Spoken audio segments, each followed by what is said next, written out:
अब सुज्जू राम और सीता विवाह। बहुत समय बीता। अयोध्या में चारों राजकुमार राम, भरत, लक्ष्मण और शत्रुघ्न बड़े होने लगे। वे सब एक साथ पढ़ाई करते, धनुष बाण चलाना सीखते और गुरुजनों से ज्ञान प्राप्त करते। राम तो सबके सबसे प्रिय थे। उनकी विनम्रता, सत्य और करुणा देखकर हर कोई प्रसन्न हो जाता। इसी समय दूर मिथिला नगरी में राजा जनक रहते थे। उनकी एक सुंदर और गुणी बेटी थी, सीता। सीता जी बचपन से ही माता पिता की आज्ञाकारी और बहुत बुद्धिमान थीं। राजा जनक सोचते थे, मेरी बेटी का विवाह किसी ऐसे राजकुमार से हो जो धर्मप्रिया, बलवान और सच्चा हो। राजा जनक के महल में भगवान शिव का एक विशाल धनुष रखा था। वो इतना भारी था कि साधारण मनुष्य तो उसे हिला भी नहीं सकते थे।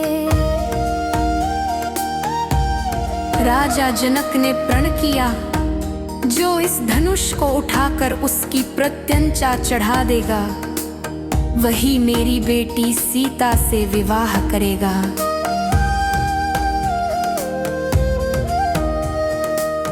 फिर आया स्वयंवर का दिन। सारी मिथिला नगरी सज धज कर तैयार थी। देश देश के राजकुमार आए, संगीत बज रहा था, फूलों की वर्षा हो रही थी।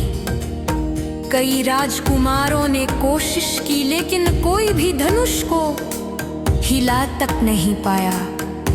सभा में धीरे धीरे सन्नाटा छा गया। तभी गुरु विश्वामित्र ने राम से कहा, राम, तुम आगे बढ़ो। राम ने बड़े ही विनम्र भाव से प्रणाम किया और धनुष के पास पहुँचे। उन्होंने सहज भाव से धनुष उठाया।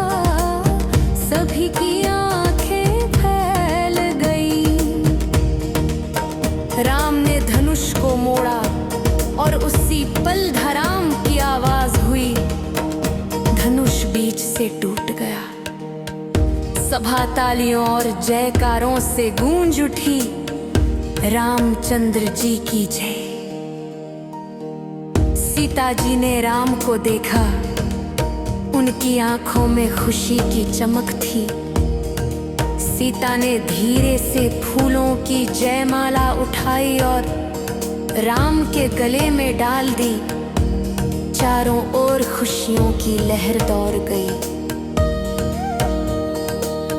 जनकपुरी उत्सव में डूब गई। राम और सीता का विवाह हुआ।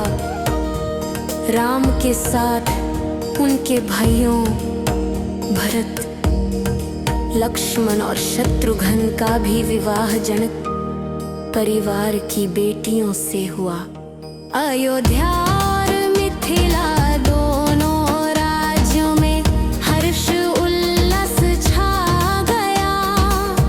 सबको लगा मानो स्वर्ग से देव उतार कर उत्सव मना रहे हों।